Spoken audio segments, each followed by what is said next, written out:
Health Chat is sponsored by Buell Regional Health Foundation. Your oral health is extremely good to your overall health for many different reasons. Think of your mouth as the portal, the beginning of your digestive system, and if you're unable to chew your food properly, your body isn't going to be able to digest the food properly as well. Secondly, your overall health is also affected by having a good smile. A person who feels good about their smile tends to be more confident, have higher self-esteem. Someone who has maybe missing teeth or cavities in their mouth, they may not want to smile, and that can affect their overall well-being just due to self-confidence. Also, importantly, good oral health also reduces the risk of cavities, infection, pain and suffering, and gum disease.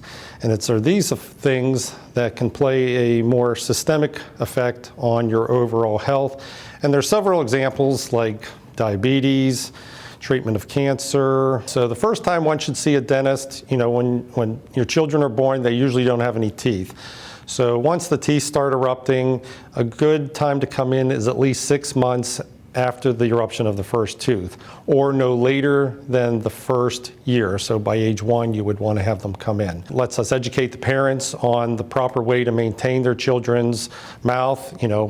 Many parents don't realize putting a child to bed with a baby bottle can cause rampant caries.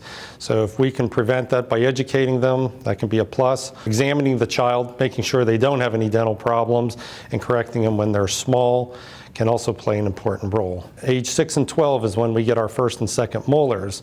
That's also a very good time when the eruption of those molars comes in. They're all the way in the back. They're a little harder to clean. They tend to have deep grooves in the teeth. So that's a very good time where you would want to place sealants in the mouth. So how often should one go to the dentist? The recommendation is twice a year. You would want to come in every 6 months so you can have a good checkup, a cleaning, evaluate, is there any problems in your mouth? What am I asked most about oral health? Probably the number one question is, how can I prevent cavities? The biggest thing I would tell them is, one, what you eat makes a big difference. Eat healthy foods. Sugars are okay, just in moderation. If you're going to eat those sugars, though, you want to make sure you're brushing your teeth at least 2 times or 3 times a day. Flossing is always important as well. What are some other questions that people ask about oral health? Why do we take x-rays? Well, when you come in, you get an exam. I grab the Explorer in the mirror and you feel me examining. Well, that's what I see clinically. What the x-ray shows me is what I don't see. And in between your teeth is where a lot of times cavities form. So what the x-ray shows is the part of the mouth that I can't see clinically, so we take the x-ray to check for a cavity there. Also, a common question is, why do we floss our teeth? Well, sort of for the same reason that we take those x-rays.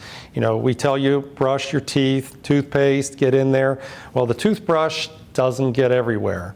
It's important, one, that you brush for 2 minutes each time you brush, and that does a very good job, but it doesn't get everywhere. So we recommend flossing before bed because the floss removes the plaque, the germs, the food that may have collected in between your teeth, thus reducing the risk of cavities in between your teeth. What I always tell people, always remember, we only brush the teeth we want to keep, and you take care of your mouth will take care of you.